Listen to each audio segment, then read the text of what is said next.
ہی بدبخت اور بد نصیب ہوتا ہے وہ انسان کہ جس کے دروازے پر رب کی رحمت دستک دے اور وہ دنیا کی موج و مستی میں مگن ہو اور اس کو یہ بھی نہ پتہ چلے کہ میرے دروازے پر کس کی دستک ہوئی۔ اور یہ ماہ مقدس پتہ نہیں دوبارہ ہماری زندگی میں آتا ہے یا نہیں آتا، پتہ نہیں کل کا روزہ ہم نے رکھنا ہے نہیں رکھنا، عصر کی نماز پڑھنی ہے، جمعہ بھی ہم نے پڑھنا کہ نہیں، زندگی کا تو کوئی پتہ نہیں۔ لیکن یہ ماہ مقدس اگر ہمیں میسر آیا ہے تو ہمیں چاہیے کہ اس کا ادب و احترام کرتے ہوئے زیادہ سے زیادہ نیکیاں کی جائیں اور گناہوں سے بچا جائے، روزے کی پابندی کی جائے، نماز کی پابندی کی جائے۔ اور کافی سارے بندے یہ اپنے دل میں سوچ کر روزہ نہیں رکھتے کہ جناب میں بیمار ہوں یا میں مزدور طبقے سے تعلق رکھتا ہوں یا میرا کام اس طرح کا ہے کہ مجھے ہر روز ہر چیز پہ ہر بات پہ جھوٹ بولنا پڑتا ہے تو اس لیے میں روزہ نہیں رکھ سکتا، یا کوئی یہ کہتا ہے کہ میں روزہ رکھوں گا تو مجھ سے بھوک برداشت نہیں ہوتی، مجھ سے پیاس برداشت نہیں ہوتی۔ تو بھائی صرف یہ بات اپنے ذہن میں رکھیں، روزہ رکھنے کے بعد اگر ہم بھوک پیاس اور تکلیف برداشت کرتے ہیں، بڑی حد کیا ہو جائے گا روزہ رکھنے کے بعد؟ پیاس کی وجہ سے آخر یہی ہونا ہے کہ بندے نے مر جانا ہے، بھوک کی وجہ سے یہی ہو سکتا ہے کہ بندہ مر جائے، اور اس سے بڑی خوش نصیبی ہمارے لیے اور کیا ہو سکتی ہے کہ ہم جیسا گناہ گار بندہ روزے کی حالت میں اس دنیا سے چلا جائے۔ ڈر یہی ہوتا ہے نا ہمیں کہ ہم روزہ رکھیں گے، ہم سے بھوک برداشت نہیں ہونی، ہم سے پیاس نہیں برداشت ہونی، تو بھائی کب تک یہ دیکھیں گے ہم؟ روزہ رکھا گیا، اللہ پہ چھوڑیں، موت آنی ہے تو آ جائے، کوئی تکلیف ہونی ہے تو ہو جائے۔ اگر موت کا ہمیں خدشہ ہے یا ہماری طبیعت اس طرح کی ہے کہ ہم اگر روزہ رکھتے ہیں تو ہمیں موت واقع ہو جائے، اگر ہمیں پتہ ہو پھر تو ہم روزہ چھوڑ سکتے ہیں، وگرنہ کسی صورت میں ہم روزہ نہیں چھوڑ سکتے۔ یہ ہمارے اپنے ہیلے بہانے ہوتے ہیں، یہ ہمارے اپنے ڈھکوسلے ہوتے ہیں کہ ہم روزہ نہیں رکھتے۔ اور خالق کائنات قرآن مجید میں ارشاد فرماتا ہے کہ ما یفعل اللہ بعذابکم، کہ میرے بندو تمہارا رب تمہیں عذاب دے کر کیا کرے گا؟ تمہارا رب تمہیں عذاب دے کر کیا کرے گا؟ جس نے اپنے دست قدرت سے ہمیں بنایا، محبت سے بنایا اور اپنا خلیفہ بنا کر اس دنیا میں بھیجا، تو وہ خالق کائنات ارشاد فرماتا ہے کہ اللہ تمہیں عذاب دے کر کیا کرے گا؟ اللہ نے تو ہمیں احسن الخلق بنایا ہے، قرآن مجید میں ہماری تعریف پر آیت اتری ہے، اور جس طرح ہم جی رہے ہیں ہمارے جینے میں اور ایک جانور کے جینے میں اس وقت کوئی فرق نہیں ہے۔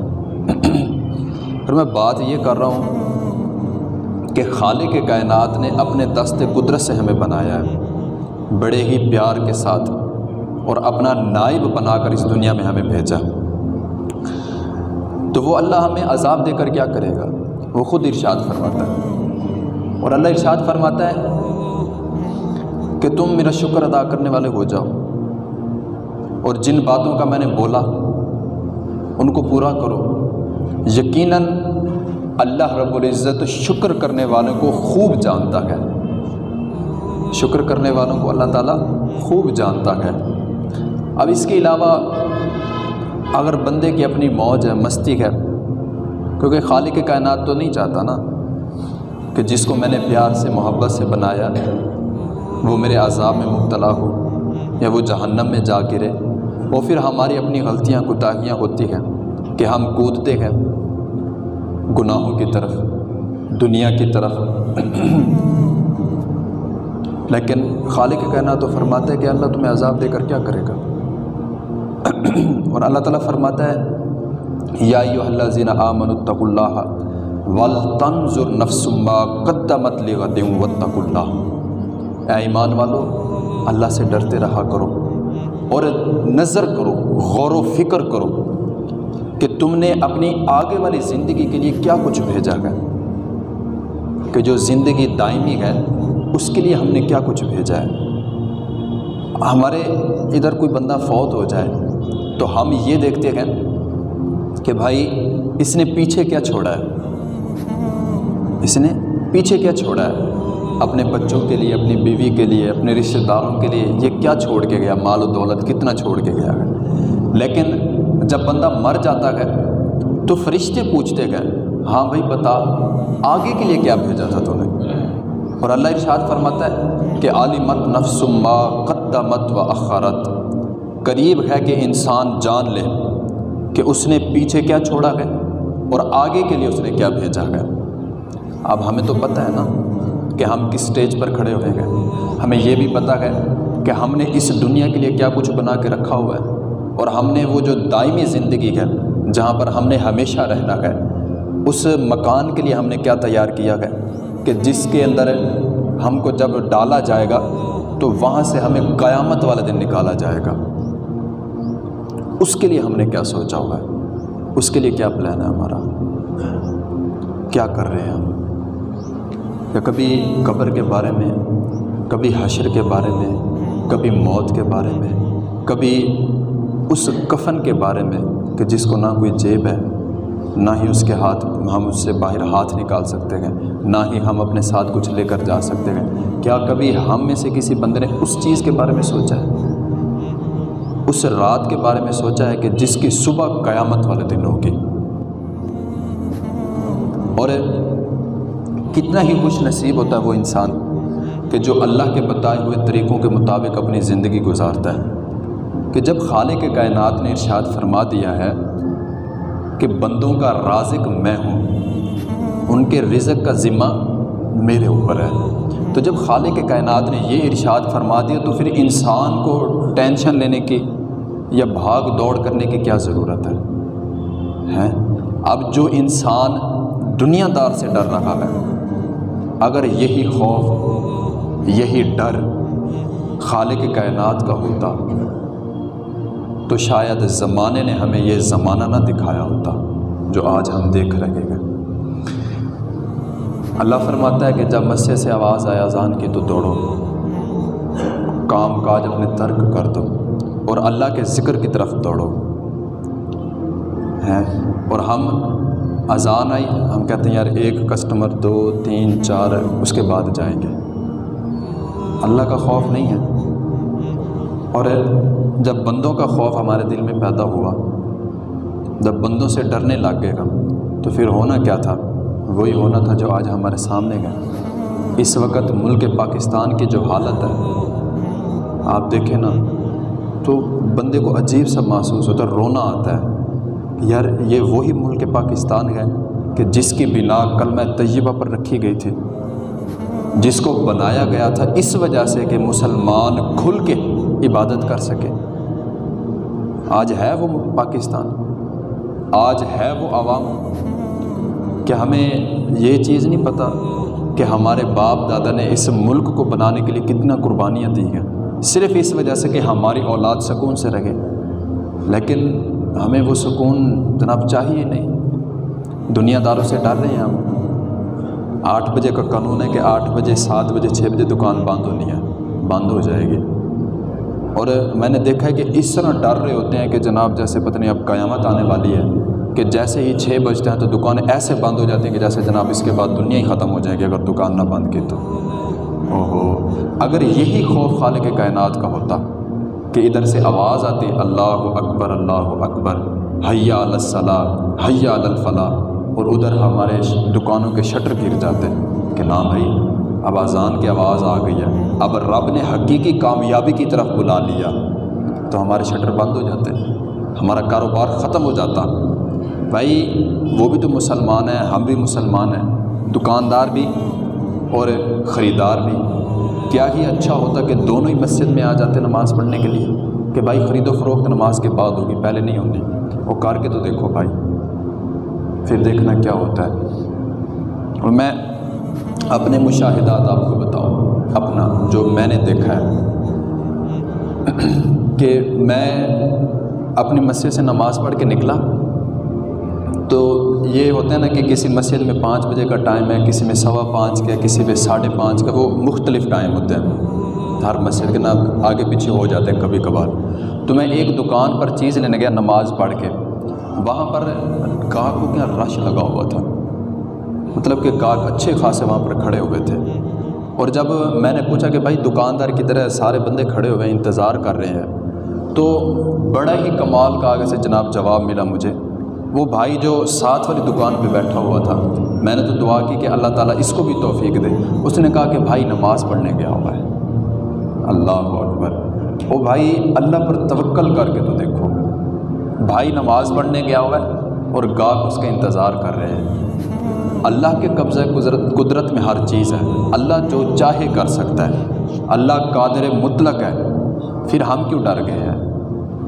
ہم اس کی بارگاہ سے کیوں بھاگے ہیں؟ ہم کیوں نہیں اس بات کو سمجھ رہے؟ یہ قرآن مجید کی آیت ہے نا کہ فَاذْكُرُونِی أَذْكُرْكُمْ، کہ اے میرے بندو میرا ذکر کرو میں تمہارا ذکر کروں گا۔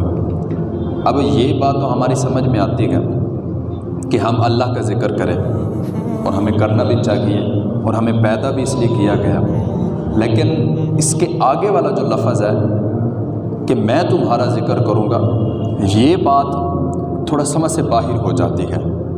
اور جب اس کی تہ میں گیا میں تو مجھے اس کا جواب یہ ملا کہ اللہ رب العزت ارشاد فرماتا ہے کہ اے میرے بندے تو میرا ذکر کر۔ پھر سوال اٹھتا ہے کہ اے باری تعالیٰ تیرا ذکر کب تک کیا جائے؟ تو پھر جواب ملا کہ جب تک تیری زندگی ہے، جب تک تو حیات ہے تو میرا ذکر کرتا رہے۔ پھر اس کے بعد خالق کائنات ارشاد فرماتا ہے کہ میں تیرا ذکر کروں گا۔ پھر سوال اٹھتا ہے کہ اے باری تعالیٰ ہمارا سوال تھا کہ ہم تیرا ذکر کب تک کریں، تو جواب ملا جب تک تو زندہ ہے۔ پھر آگے سے ارشاد ہوا کہ میں تمہارا ذکر کروں گا۔ پھر سوال اٹھا کہ اے باری تعالیٰ ہمارا ذکر کب تک ہوگا؟ اللہ کا ذکر تو مشروط ہو گیا نا کہ زندگی ہے تو ذکر چل رہا ہے، زندگی ختم تو اللہ کا ذکر ہم پھر قبر میں پہنچ جائیں گے، نامہ اعمال والا دستر کھل جائے گا۔ تو پھر سوال ہوا کہ اے باری تعالیٰ تو ہمارا ذکر کب تک کرے گا؟ تو پھر جواب آتا ہے کہ اے میرے بندے سن، تو میرا ذکر کر تب تک جب تک تو زندہ ہے، اور تیرا ذکر ہوگا تب تک جب تک یہ دنیا باقی ہے۔ تو میرا ذکر کر کے تو دیکھ، تو میرے ساتھ اپنی لو لگا کے تو دیکھ۔ جب اللہ کا ذکر کرنا شروع کر دیتے گئے تو پھر داتا صاحب بن جاتے گئے۔ 1000 سال ہو گئے ہیں، ذکر اب بھی چل رہا ہے، اور ایسے چل رہا ہے کہ جیسے کل کی بات ہے۔ زندہ مثالیں ہمارے سامنے ہیں بھائی۔ اور کیا ہی اچھا ہو کہ جیسے رمضان میں مساجدوں کی رونقیں بڑھ جاتی ہیں، ویسے ہی غیر رمضان میں بھی مساجدوں کی رونقیں اسی طرح ہوں۔ تو ایک ہندو نے سوال کر دیا ایک مذہبی اسکالر کو کہ آپ کے 3 خدا ہیں۔ وہ کہنے لگا آپ کے نا 3 خدا ہیں، آپ 3 خداؤں کو مانتے ہو؟ تو وہ جو مذہبی اسکالر تھا وہ کہنے لگا معاذ اللہ جناب یہ آپ کیا کہہ رہے ہیں، ہمارا ایک خدا ہے اور ہم ایک ہی خدا کو مانتے ہیں۔ وہ کہنے لگا نہیں، آپ کے خدا 3 ہیں اور آپ 3 خداؤں کی عبادت کرتے ہو، معاذ اللہ۔ اور بڑی سوچنے والی بات ہے، اس نے یہ جو بات کی نا سوچنے والی بات ہے۔ تو پھر وہ جو مذہبی اسکالر تھا جو مسلمان تھا وہ پوچھنے لگا بھائی کیسے؟ تو وہ کہنے لگا ایک خدا کی آپ عبادت کرتے ہو رمضان شریف میں، ایک خدا کی عبادت کرتے ہو آپ عید کی نماز میں، اور ایک خدا کی آپ عبادت کرتے ہو 5 وقت کی نمازوں میں۔ پھر وہ اس نے اس سے بھی بڑی حیران کن بات کر دی۔ وہ کہنے لگا کہ جو عید کا خدا ہے، جس خدا کی آپ عید پہ عبادت کرتے ہو، وہ شاید سب سے تگڑا ہے، سارے بندے پہنچے ہوتے ہیں۔ پھر اس کے بعد دوسرے نمبر پہ آ گیا رمضان شریف۔ رمضان شریف میں اس سے بقدر عوام کم ہو جاتی ہے، تو وہ خدا جو نا وہ معاذ اللہ کے کچھ کم طاقت رکھتا ہے، اور جو 5 وقت کی نماز کی عبادت جس خدا کی کرتے ہو شاید اس کے پاس تو کچھ ہے ہی نہیں، اس وقت تو کوئی جاتا ہی نہیں ہے۔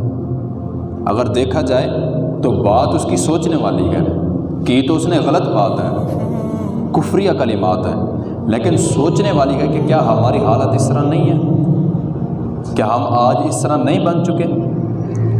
کیا مسجدیں ہماری رمضان المبارک کے لیے بنائی گئی تھی؟ کیا ہماری مسجدیں صرف اور صرف عید نمازوں کے لیے بنائی گئی تھی؟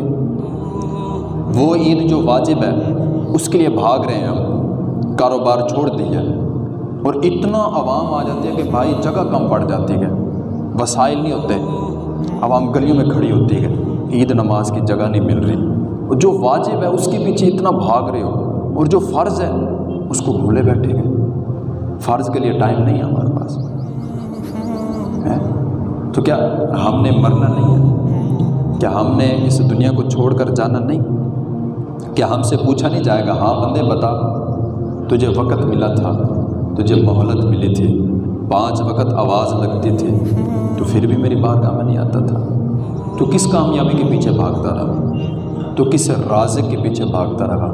او بھائی اس وقت نا ہمارے درمیان اور جانور کے درمیان کوئی فرق نہیں رہ گیا۔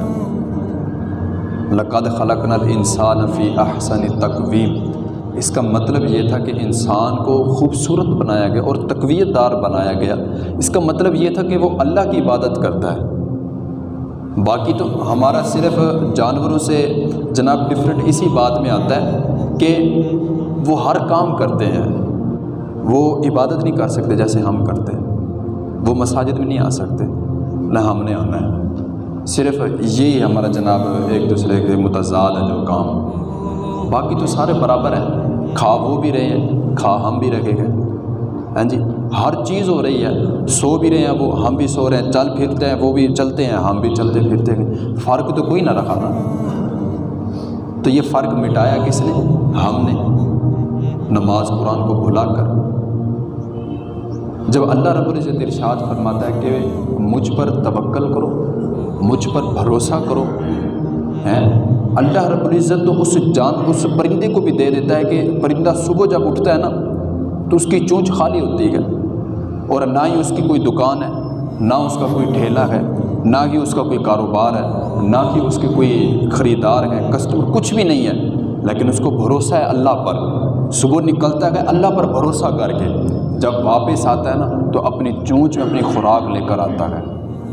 پرندے اٹھتے تو بھوکے گئے لیکن سوتے گئے پیٹ بھر کے، اور ہمارا بھروسہ نہیں ہے، کاروبار ہے ہمارا، دکانیں ہیں ہماری، خریدار بھی ہیں ہمارے، ٹھیلے بھی ہمارے ہیں، دکانیں بھی ہیں، لیکن اس کے باوجود بھی ہم ذلیل و رسوا کیوں ہو رہے گئے؟ کیونکہ ہمیں اللہ پر توکل نہیں رہا، ہمیں بھروسہ نہیں رہا۔ جب اللہ تعالیٰ نے ارشاد فرما دیا وَمَن يَتَوَكَّلْ عَلَى اللَّهِ فَهُوَ حَسْبُهُ، کہ ہے بندے اللہ پر توکل کر، اور جس شخص نے اللہ پر توکل کیا، بھروسہ کیا، فَهُوَ حَسْبُهُ، پس وہ خالق کائنات اس کو کافی ہو گیا۔ وہ بھائی توکل کر کے تو دیکھو، بھروسہ کر کے تو دیکھو، کیوں ڈرتے ہو رب کی بارگاہ میں آنے سے؟ کیا قرآن مجید کی آیات نہیں پڑھی جاتی ہمارے سامنے؟ عالمت نفس ما قدمت و اخرت، آ جائے گا وہ ٹائم جب ہم خوب جان لیں گے اس چیز کو کہ ہم نے پیچھے کیا چھوڑا ہے اور ہم آگے کے لیے کیا لے کر جا رہے ہیں۔ گھر بنوائیں تو پلستر کرنے کے بعد ہماری سب سے پہلی جناب کوشش یہ ہوتی ہے کہ اس میں لائٹیں ہو جائے، اندھیرا ہے، بچے آئیں گے تو ڈریں گے، ہم آئیں گے تو ہمیں پتہ کچھ نہیں چلنا۔ وہ بھائی دنیا کے گھر کے لیے ہم اتنا تگ و دو کر رہے ہیں جو عارضی ہے، جو پتہ ہی نہیں ہے کب تک ہم نے اس میں رہنا ہے، کب تک نہیں رہنا، جوڑ رہے ہیں ہر چیز ہیں، اور اس گھر کی ہمیں پرواہ ہی نہیں ہے کہ جس میں ہم نے قیامت والے دن تک رہنا ہے۔ اس کے لیے روشنی کا کوئی انتظام نہیں ہے، اس میں اپنے احوال کو اچھا کرنے کا کوئی انتظام نہیں ہے۔ یہ میری کر کے جناب اس دنیا سے چلے گئے آپ، میری بس میری ہے، یہ میری ہے، یہ میری ہے، کیا میری ہے؟ کسی کا کچھ نہیں ہے بھائی۔ کوٹھیوں کے باہر پھٹی لگی ہوتی ہے کہ جی یہ فلاں شخص کا گھر ہے، بندے بھی وہی ہیں، بچے بھی اسی کے ہیں، جس باپ سے بچے پیار کرتے گئے اس کی دکھ اور تکلیف کو برداشت نہیں کر سکتے، مرنے کے بعد وہ گھر بھی ادھر ہے، مال و دولت بھی ادھر ہے، بیوی بچے بھی ادھر گئے، لیکن جب بندہ مر جاتا ہے تو وہ پھٹی چینج ہو جاتی ہے، پہلے فلاں شخص کی تھی، اب کسی اور کا نام آ گیا، پتہ نہیں ہمارا نام کب تک چلنا ہے، ہمارے گھروں کے باہر ہمارا نام لکھا ہوا ہے، پتہ نہیں کب تک چلے گا، پتہ نہیں کب ہمارا نام تبدیل ہو جائے، پھٹی تبدیل ہو جائے، کوئی نہیں پتہ، پھر بھی لمبی امیدیں باندھ کر بیٹھے ہوئے ہیں، بڑی لمبی لمبی امیدیں باندھ کر بیٹھے ہوئے ہیں۔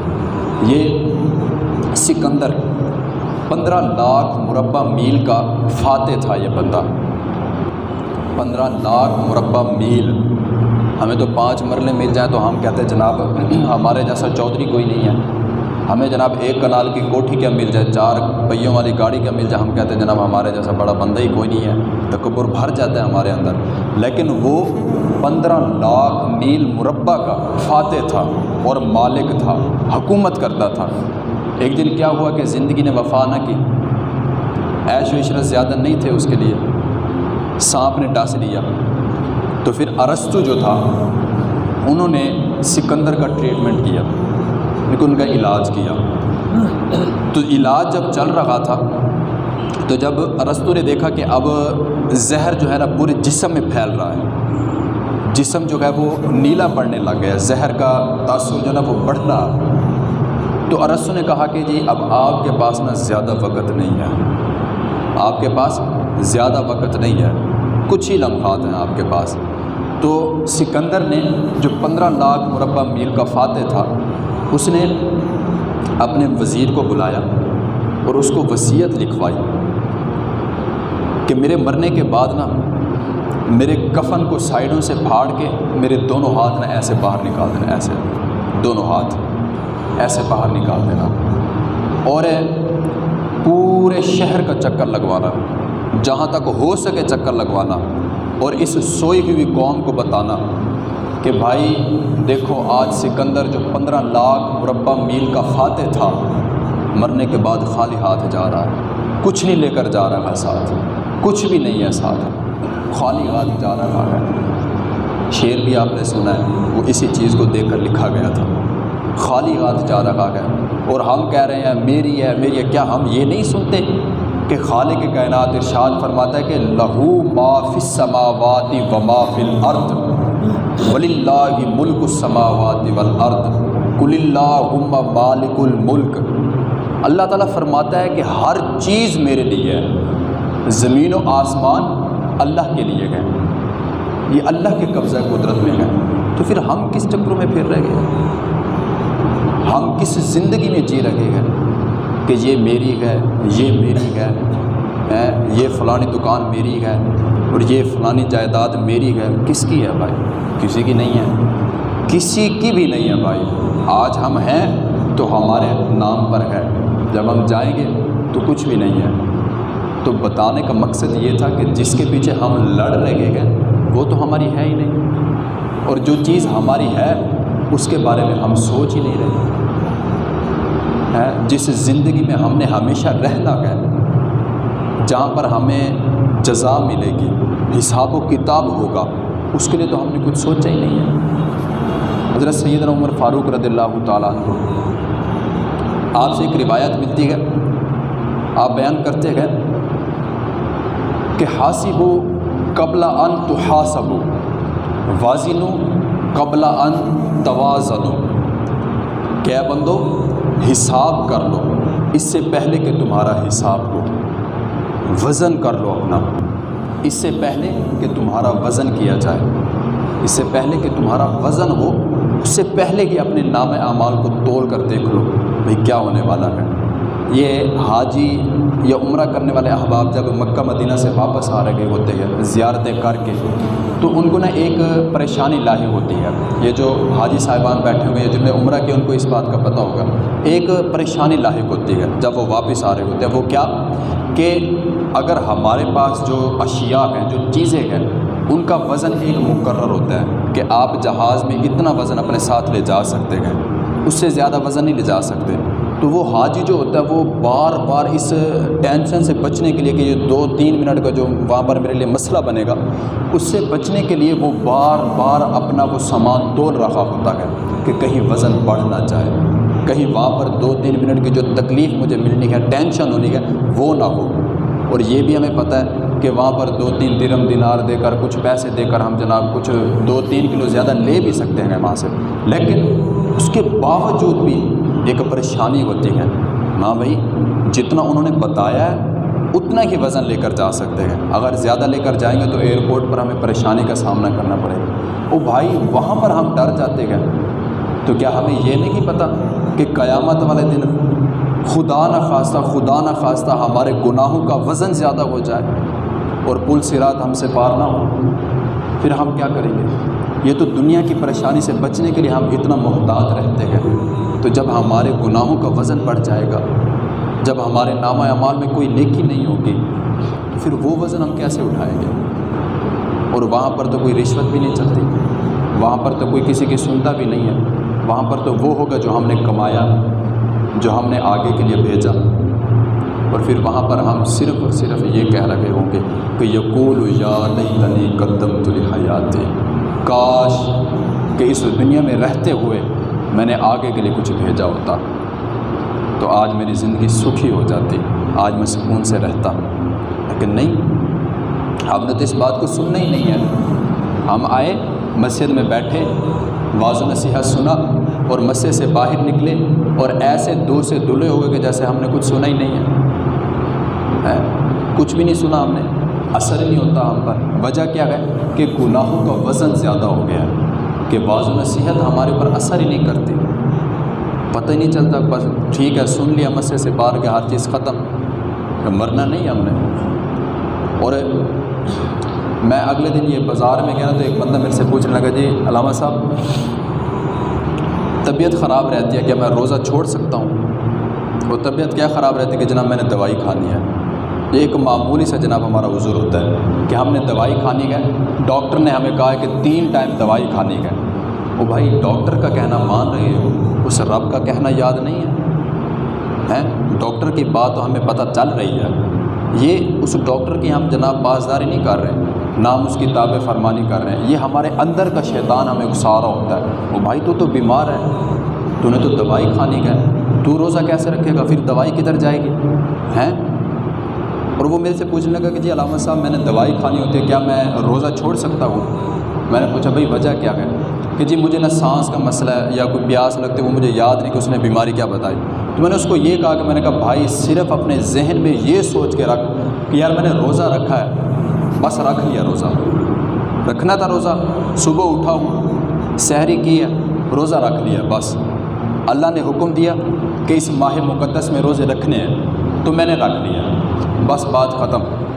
مرنا ہے مر جائیں گے، تکلیف آنی ہے آ جائے، یار اس سے بڑی بات کیا ہو سکتی ہے کہ ایک بندہ روزے کی حالت میں اس دنیا سے رخصت ہو گیا، اس سے بڑی بات اور کیا ہو سکتی ہے؟ یہ ہیلے بہانے چھوڑو، اور شریعت یہ کہتی ہے کہ اگر آپ کو مکمل پتہ ہے کہ آپ روزہ رکھو گے تو آپ کو جان کا خطرہ ہے، تب آپ جا کے روزہ چھوڑ سکتے ہو، مگر نہ روزہ نہیں چھوڑ سکتے۔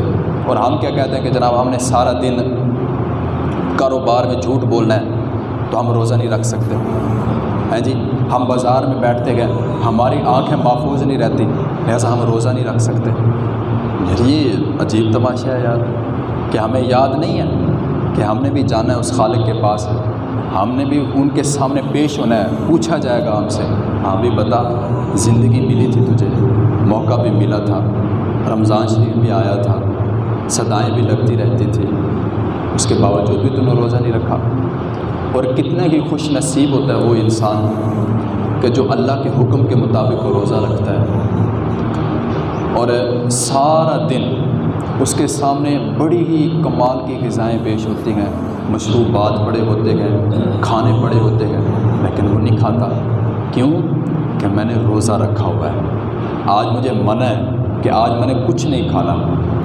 تو پھر اللہ رب العزت ارشاد فرماتا ہے کہ جو بندہ پورا رمضان المبارک، یہ حدیث کا مفہوم ہے کہ جو بندہ پورا رمضان المبارک اس طرح گزارے کہ جس طرح گزارنے کا حق تھا اور مکمل روزے رکھے، تو جب رمضان شریف گزر جاتا ہے تو وہ بندہ ایسے پاک ہو جاتا ہے، ایسے پاک ہو جاتا ہے کہ جیسے اپنی ماں کے پیٹ سے ابھی پیدا ہوا ہے، ایسے پاک ہو جاتا ہے۔ لیکن ہمیں تو نہیں چاہیے، ہم تو بھائی روزہ تو پھر بھی 14-15 گھنٹوں کی بات ہے، ہم تو بھائی مسجد میں آنا بھی گوارہ نہیں کرتے۔ ہم تب آئیں گے کہ جب خطبہ ہوگا، ہم تب آئیں گے جب تکبیر پڑھی جا رہی ہوگی، پہلے ہم نے نہیں آنا۔ اور یہ حدیثوں میں ملتا ہے کہ جو بندہ امام کی انتظار میں امام سے پہلے مسجد میں آ جاتا ہے اور امام صاحب کا انتظار کرتا ہے کہ امام صاحب آئیں گے، ان کے پیچھے نماز پڑھوں گا، پھر گھر کو جاؤں گا، یہ حدیث کا مفہوم ہے کہ اس کے لیے فرشتے دعائے مغفرت کرتے ہیں۔ لیکن ہم نے تو دعا کروانی نہیں ہے، ہم نے تو وہ دعا لینی نہیں ہے، کیونکہ ہمیں تو ضرورت ہی نہیں ہے۔ اور اس کے اب برعکس دیکھ لیں کہ ہم نے اگر کوئی الیگل کام کرنا ہو، کوئی غیر قانونی کام کرنا ہو جس میں ہمیں مفاد نظر آ رہا ہو دنیاوی، اس میں ہمیں یہ بھی بتایا جائے کہ بھائی تیری جان کو بھی خطرہ ہو سکتا ہے، لیکن ہم وہ کر گزرتے ہیں۔ کسی ملک کا بارڈر کراس کرنا ہو اور ہمیں بتایا بھی جائے کہ بھائی الیگل طریقے سے تو جا رہا ہے، جان کو خطرہ بھی ہو سکتا ہے، لیکن وہ دنیاوی مفاد کے لیے وہ خطرہ بھی مول لے لیتا ہے۔ لیکن یہاں پر ہم سے 20 منٹ انتظار نہیں ہوتا، ہم نے نہیں آنا پہلے، جو مرضی ہو جائے۔ ہم نے تب آنا ہے کہ جب تکبیر کہی جائے گی، ہم نے تب آنا ہے کہ جب تکبیر تحریمہ ہو جائے گی، جب امام صاحب کھڑے ہو جائیں گے، ہم نے تب آنا ہے، پہلے تو ہم نے آنا ہی نہیں ہے۔ تو بھائی سمجھو، زندگی کو غنیمت سمجھو، یہ زندگی بار بار نہیں آتی، مرنے کے بعد صرف اور صرف یہی خواہش ہوگی ہماری، کاش کہ یار زندگی میں رہتے ہوئے میں نے اللہ اور اس کے رسول کے احکامات کے مطابق اپنی زندگی کو گزارا ہوتا ہے۔ اور پھر بڑی ہی خوبصورت بات ہے کہ جب ہم روزہ رکھتے گئے، اس کے بعد بند کمرے میں بیٹھے گئے، کوئی ہمیں دیکھ بھی نہیں رہا، لیکن ہم پانی نہیں پیتے، کیوں؟ اللہ دیکھ رہا ہے۔ وضو کرتے گئے، جب منہ میں پانی ڈالتے گئے کلی کرنے کے لیے، تو بڑی ہی احتیاط کر رہے ہوتے ہیں کہ ایک قطرہ اندر نہ چلا جائے، وجہ اللہ دیکھ رہا ہے، اتنا خیال کرتے گئے ہم۔ لیکن اس کے باوجود ایک روزے دار ہے کہ جو کام روزے سے پہلے ناجائز تھے، جو حرام تھے، وہ تو ہے ہی حرام، وہ تو ہے ہی غلط، وہ تو گناہ ہے، لیکن کچھ چیزیں وہ بھی تھی کہ جو روزہ رکھنے کے بعد ہمارے اوپر ختم ہو گئی۔ کھانا پینا سارا دن ہم کھاتے تھے، لیکن جب روزہ رکھا اس کے بعد ختم، ہم کھا بھی نہیں سکتے ہیں جی۔ لیکن ایک چیز تھی کہ ہم نے اپنی نگاہوں کو شہوت سے بچانا تھا، ہم نے اپنے آپ کو غیبت سے بچانا تھا، ہم نے اپنے آپ کو حرام سے بچانا تھا، چغلی سے بچانا تھا، جھوٹ سے بچانا تھا۔ لیکن روزہ دار ہے، روزہ رکھا ہوا ہے، یہاں پر ڈر رہا ہے کہ پانی پیوں گا اللہ دیکھ رہا ہے۔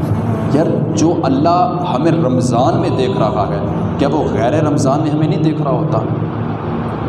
کیا وہ نہیں دیکھ رہا ہوتا کہ میرا بندہ کس طرح میرے حکم کی نافرمانی کر رہا ہے؟ روزہ رکھا ہے اور سارا دن جھوٹ بول رہا ہے، روزہ رکھا ہے اور قسمیں کھائی جا رہا ہے، روزہ رکھا ہے غیبت کری جا رہا ہے، روزہ رکھا ہوا ہے اور چغلیاں کری جا رہا ہے، قسم کھا کھا کر اپنا مال بیچی جا رہا ہے، روزہ رکھا ہوا ہے اور اپنی نگاہوں کو شہوات سے بھر رہا ہے، تو بھائی ایسے بندے نے روزہ کیا خاک رکھا ہے؟ اس نے تو صرف بھوک کاٹی ہے، اس نے تو صرف پیاس کاٹی ہے۔ روزہ تو ہمیں کہتا تھا کہ صرف روزہ زبان کا نہیں تھا، روزہ تو ہمارے ہاتھوں کا بھی تھا، روزہ تو ہماری زبان کا تھا، ہمارے منہ کا تھا، ہمارے آنکھوں کا تھا اور ہمارے کانوں کا تھا، پورے جسم کا روزہ تھا۔ لیکن ہم نے روزے کو محدود کر دیا صرف منہ تک، کہ سارا دن ہم نے بھوکا اور پیاسا رہنا ہے، بس ہمارا روزہ ہو گیا۔ یہ روزہ تو نہیں ہے، یہ تو بس ہم نے بھوک کاٹی ہے، پیاس کاٹی ہے، لیکن روزے کا جو اصل ایک نیک مقصد تھا، یا روزے کی جو ہمیں وہ نیکیاں ملنی تھی، وہ تو ہم نے کی نہیں۔ روزہ تو ہم نے رکھ لیا، لیکن روزے کے تقاضے جو تھے وہ تو ہم نے پورے نہیں کیے۔ او بھائی، جو اللہ ہمیں رمضان میں دیکھ رہا ہوتا ہے روزے کی حالت میں جس طرح ہم اسے ڈرتے گئے، اسی طرح وہ اللہ ہمیں غیر رمضان میں بھی دیکھ رہا ہوتا ہے۔ اور کتنے ہی افسوس کی اور دکھ کی بات ہے کہ ہم جیسا مسلمان ہو کر حدیثیں دکان پر لکھی ہوں، اے ملاوٹ کرنے والا ہم میں سے نہیں، لیکن اس میں ملاوٹ ہو رہی ہوتی ہے۔ نماز میں ہم دعا کرتے ہیں کہ اے باری تعالیٰ ہمیں سیدھے راستے کی ہدایت دے، لیکن سیدھا راستہ کیا ہے؟ نماز پڑھ کے باہر نکلے سود خوری شروع ہے۔ نماز پڑھی، نماز میں بولا کہ یا اللہ ہمیں سیدھے راستے کی ہدایت دے، وہ کون سا سیدھا راستہ مانگ رہے ہیں ہم؟ کس سیدھے راستے کی بات کر رہے ہیں ہم؟ کہ یہی سیدھا راستہ ہے کہ نماز پڑھی اور اپنے ساتھ والوں کا حق کھا گئے؟ کہ یہی سیدھا راستہ ہے کہ نماز پڑھی اور جھوٹ بولنا شروع کر دیا؟ یہ سیدھا راستہ ہے؟ وہ نام ہے سیدھا راستہ یہ ہے کہ اپنی زندگی کو اللہ اور اس کے رسول کے بتائے ہوئے طریقوں کے مطابق گزارو، یہ ہے سیدھا راستہ۔ اور روزے کے تقاضے یہ ہے کہ جیسے آپ پانی اور بھوک برداشت کرتے ہو، ویسے ہی رمضان میں اور غیر رمضان میں اللہ سے ڈرتے رہو، غیبت نہ کرو، چغلی نہ کرو، جھوٹ نہ بولو، اور قسم کھا کر اپنا مال بھی نہ بیچو، قسم کھا کر مال نہ بیچو۔ بکنا ہے بک جائے، نہیں اللہ کے حوالے، رازق ہمارا اللہ ہے۔ اور رب کو منانا نا بھائی بڑا ہی آسان ہے، بڑا ہی آسان ہے رب کو منانا۔ دنیا دار تو ہم سے مانتے نہیں، گڑ گڑاتے رہے، اپنا جناب سر کی پگ اتار کر پیروں میں ڈال دیں ہیں، پھر بھی نہیں مانتے، اکڑ ہے۔ لیکن خالق کائنات وہ تو کہتا ہے کہ ما یفعل اللہ بعذابکم، اوے بندے تیرا اللہ تجھے عذاب دے کر کیا کرے گا؟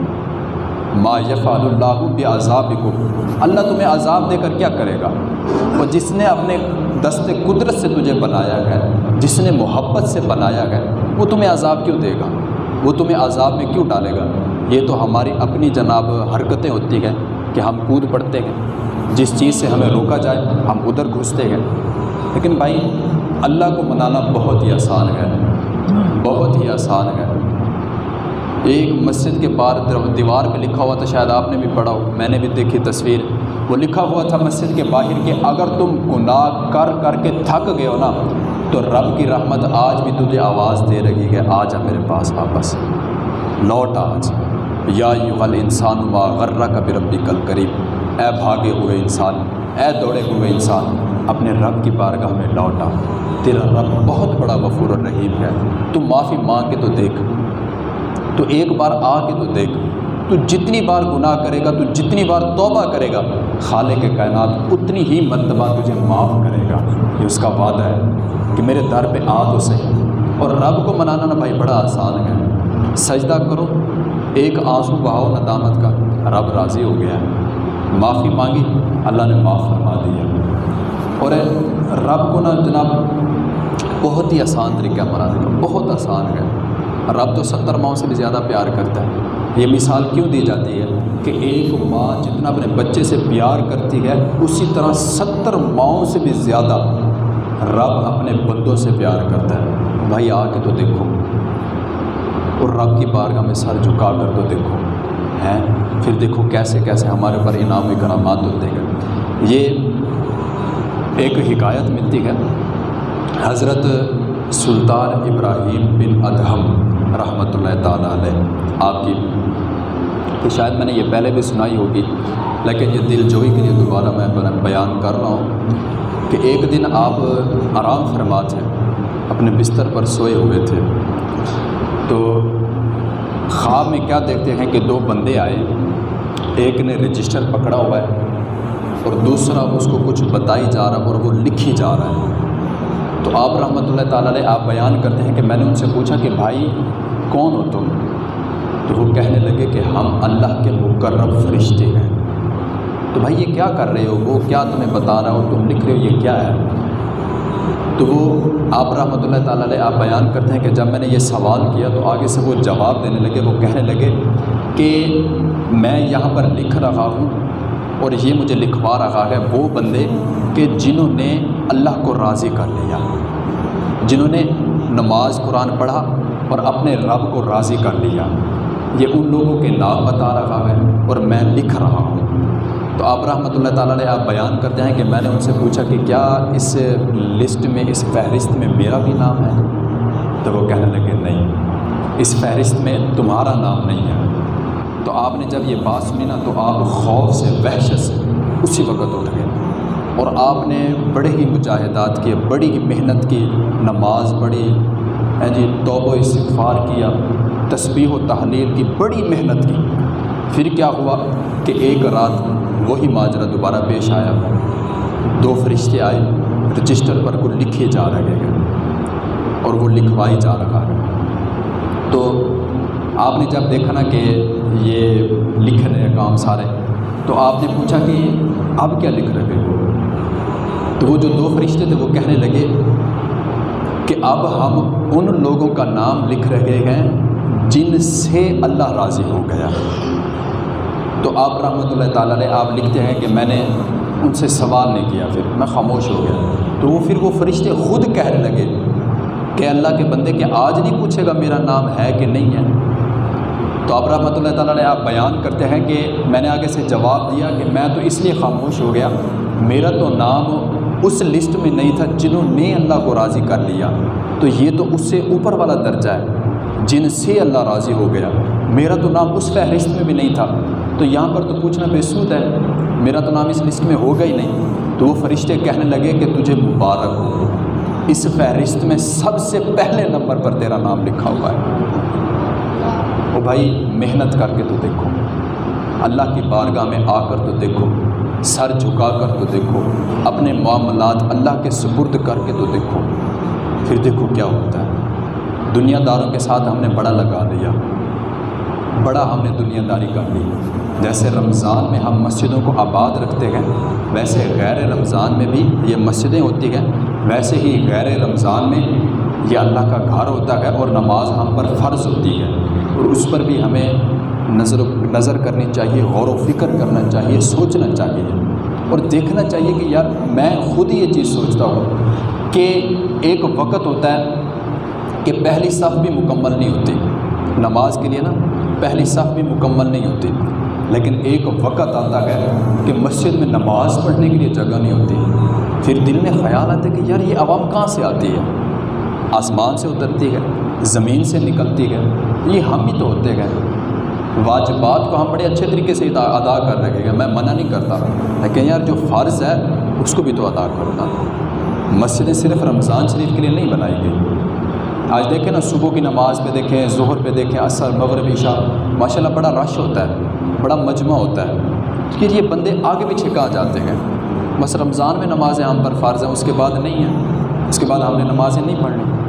اور بھائی بعد میں بھی ہمارے پر نمازیں فرض ہیں۔ جیسے رمضان میں ہم روزہ رکھ کر اس خالق کائنات سے ڈرتے گئے، ویسے غیر رمضان میں بھی وہ خالق کائنات سے ہمیں ڈرنا چاہیے، وہ ہمیں دیکھ رہا ہے۔ خوف خدا کرنا چاہیے، روزوں کی پابندی کرنی چاہیے ہے۔ اور میں آپ کو نا زندگی گزارنے کا بڑا ہی آسان سا طریقہ بتا رہا ہوں، بڑا ہی کمال کا طریقہ ہے۔ اگر آپ اس پر عمل کرو گے نا جی، زندگی بڑی سوکھی ہو جائے گی، آسان ہو جائے گی۔ یہ آپ سب اپنے دل میں ارادہ کریں کہ ہم اس پر ضرور بھی ضرور عمل کریں گے۔ میں آپ سے وعدہ نہیں لیتا، آپ اپنے آپ سے وعدہ کریں کہ ہم اس پر عمل کریں گے، اور بڑا ہی آسان ہے یار، کوئی مشکل کام نہیں۔ میں نے آپ کو جناب ٹرک کی جلتی بتی کے پیچھے نہیں لگانا، میں نے آپ سے کوئی مشکل کام نہیں کروانا، میں نے آپ سے پتھر نہیں توڑوانے، آسان سا طریقہ ہے۔ حضور پاک علیہ الصلوۃ والسلام نے ارشاد فرمایا کہ اگر تم زندگی میں سکون چاہتے ہو، زندگی میں سکھ چاہتے ہو، آرام چاہتے ہو، تو اپنی زندگی سے وہ کام نکال دو جو بے فائدہ ہیں، جو بے معنی ہیں۔ اور میں بتاتا ہوں کہ یہ کیسے ہوگا۔ آج ہر بندہ صبح سے لے کر شام تک جتنا بھی ہم نے کام کیے، موٹے موٹے ان کو نا جناب آپ ایک ورقے پہ لکھے کہ ہم نے آج کے دن میں یہ کام کیے۔ اس کے بعد دیکھیں کہ اس میں بے معنی کام کون سے تھے، بے فائدہ کون سے تھے، ان کو آپ کراس لگا دیں کہ کل سے میں یہ کام نہیں کروں گا۔ پھر اگلے دن ہمیں پتہ ہوگا کہ یہ کام جو ہے نا بے فائدہ ہے، بے معنی ہے، ہم نے تو یہ کرنی نہیں ہے، پھر وہ کام ہم سے نہیں ہوگا۔ پھر اگلے دن دوبارہ لسٹ تیار کریں، پھر دیکھیں کہ آج میں نے کون کون سا کام کیا، کیا جس کاموں پر کل میں نے کراس لگایا تھا کیا آج میں نے وہ کام چھوڑے گئے، ان سے گریز کیا کہ نہیں۔ اس طرح جب ہم اپنے کاموں کی کانٹ چھانٹ کریں گے نا، ہم دیکھیں گے جو بے معنی، بے فائدہ، بے سود کام گئے، جن کا کوئی جناب فائدہ نہیں ہمیں، لاکھ کام گئے جن کے لیے ہم اپنی زندگی ضائع کری جا رہے ہیں، جب ہم ان کو چھوڑ دیں گے نا تو ہماری زندگی آسان ہو جائے گی۔ اور ان کو نکالنے کا یہ آسان طریقہ ہے، بہت ہی آسان طریقہ ہے کہ لکھیں جو بے معنی کام ہیں ان پر کراس لگا دیں کہ آج کے بعد یہ کام نہیں ہوگا، چاہے رمضان ہے